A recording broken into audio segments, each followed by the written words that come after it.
Hey guys, welcome to this week's podcast episode for the Financial Freedom Podcast.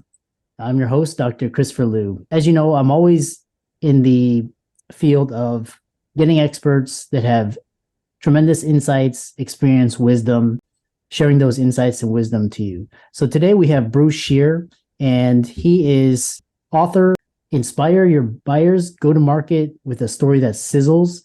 And he's going to be talking to the audience about how to create a story, how to create a market for that story, and how to sell to them. So whether you're a physician out there, a business owner, practice owner, employee, it's got something for everyone. So I'll welcome Bruce to the show. Welcome. Hey, thank you, Christopher. I'm excited to be here. Yeah, I know we had connected through Podmatch, and tell the audience about your story, how you got started, and we'll go from there.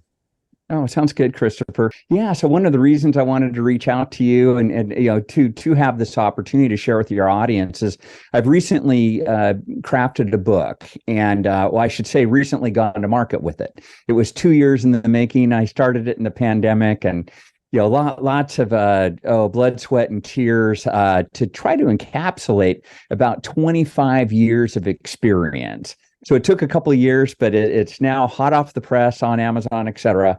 But it's called Inspire Your Buyers, Go to Market with a Story That Sizzles. And just, a little bit of a backstory about the book and why I created that. What I've witnessed in helping business owners and even very, very large organizations, think Hewlett Packard, Microsoft, Adobe, et cetera, big brand names that you've probably heard before. I've specialized in helping them go to market with stories that sizzle. So what that means is, a go-to-market story that sizzles. That's a story that marketing can tell, that sellers can use. It's compelling. It's consistently used across all the different parties, and it's catalyzing. It's really designed to help someone change. And so I put together, encapsulated a lot of wisdom around that. But how can we tell a story that's compelling, that's consistent, and catalyzing someone for change? That's what it's all about.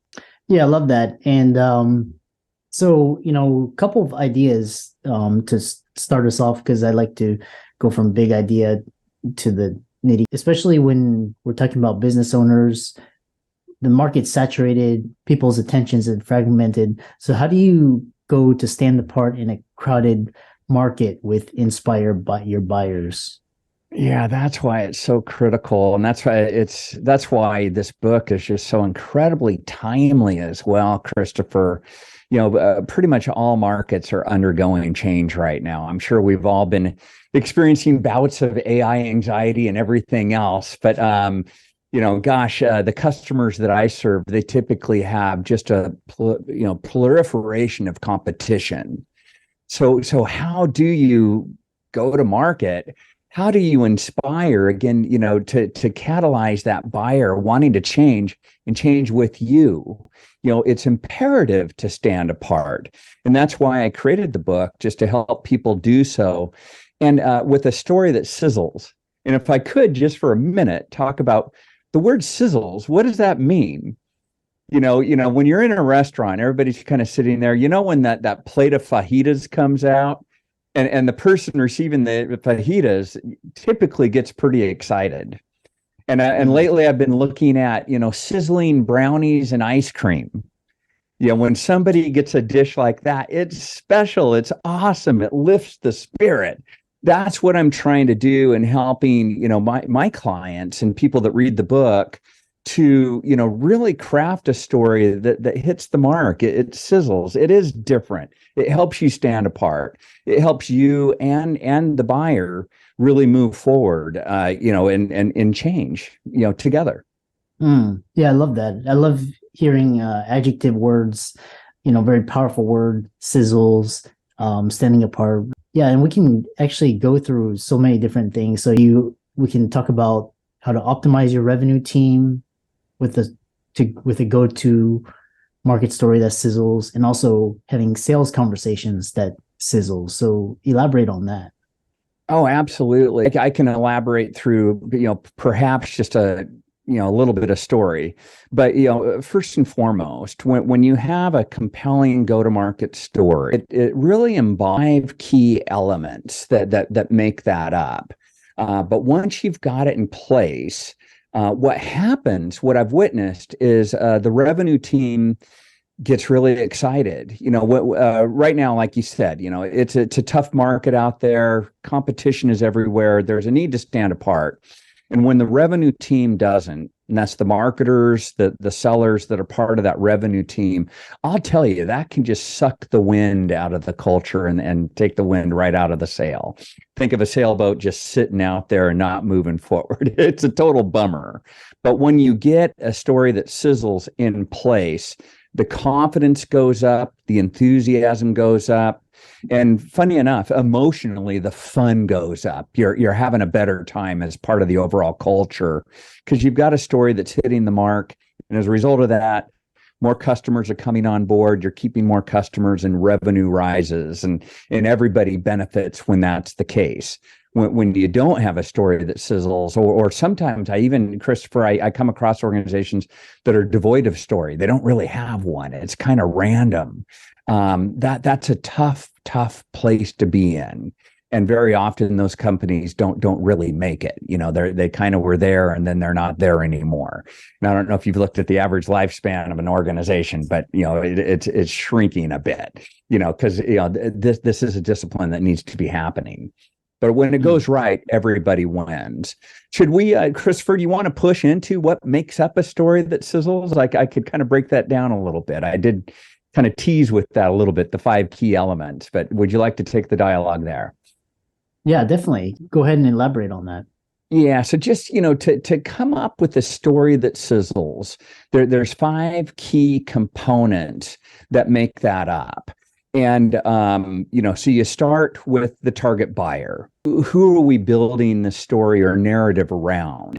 What are their cares and concerns? We really got to land there. One time a buddy of mine who was trying to sell, this language platform to learn English to people in China, he called me up and I'm like going, hey man, who are you selling to? And he talked about, these entities that he was trying to sell this English language platform to. But then I was asking him, hey man, what's the problem you're solving for them? And then he quickly went to, well, we're trying to solve the problem of confidence or lack of confidence. These Chinese students don't have confidence. And that's why our language platform is so valuable, to give these Chinese students confidence. And then I was asking him, do the students buy the platform? And he's like going, no, they don't. And I go, well, who does? And he goes, well, the owners of these, language institutions, these educational institutions, they buy our language platform. And they're looking for confidence. He goes, no. They're trying to increase their enrollment. I go, well, then why are we talking about confidence? Let's, who's the target buyer? Who's the target audience? What's the problem we're solving for them? And then land it there. So again, it starts with the target buyer. You got to understand that to build a story. And then what's their key problem? That's the second component of the second element of a story that sizzles. What's the problem we're solving for? And then from there, you want to move on to the outcome. Hey, what's life at the beach look like? If we work together, what's the promise? What's that envisioned outcome that we both can make happen? And so that's the third element, the outcome, the desired outcome. The fourth element is the solution, the entree to the how. How do we get there? So that's the fourth element. And then the fifth element is next steps. Most sellers, when they're trying to sell something to a buyer, Christopher, they typically leave next steps to chance. There's a lot of good dialogue going back and forth, and then the seller, asks, "Hey, we're almost out of time. What do you think are next steps?" And the buyer very often says, "Hey, I'll think about it for a while, and I'll get back to you." Or they might say, "Hey, why don't you send us some more information? Then we'll ponder that." And then even worse, Christopher, the buyer might say, hey, send me a proposal and we'll consider it. So the seller does a bunch of work, and it goes nowhere. And typically the next steps is where you really prescribe, hey, we're going to do A, we're going to do B, we're going to do C. And then if it all makes sense, then we can do a proposal and we'll get going. Does that make sense? Yeah. And what do you see that's most often missing as it relates to go-to-market narratives? What's most often missing? Well, I just talked about the next steps, which is a key missing component. But I would also say the problem and the outcome. Normally, what I experience with sellers is they show up and talk about the solution first, solution centric. Hey, Christopher, let me tell you about me. And I'll tell you more about me, and I'll tell you more about me. Did you want to still know more? Here's what it looks like, and features, functions, benefits. It's an all about me type of conversation. And what's missing is starting with that problem domain. Really anchoring with the customer. What's the problem we're solving for? That's missing, and then the desired outcome. What do we want to achieve? Those are critical missing components. And then the next steps, as we'd already discussed. Yeah, really interesting. And one thing that's been on my mind is this idea of artificial intelligence. And how do you leverage artificial intelligence and other tools and approaches for developing a go-to-market narrative that sizzles? Oh, cool. Great question. Wow. And very timely question, Christopher.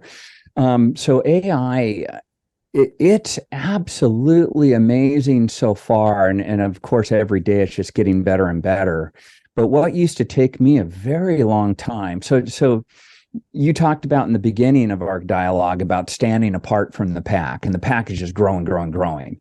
Very often when I start an initiative with a client, we'll look at all the different direct and indirect competitors and figure out, what are they saying? What's their story?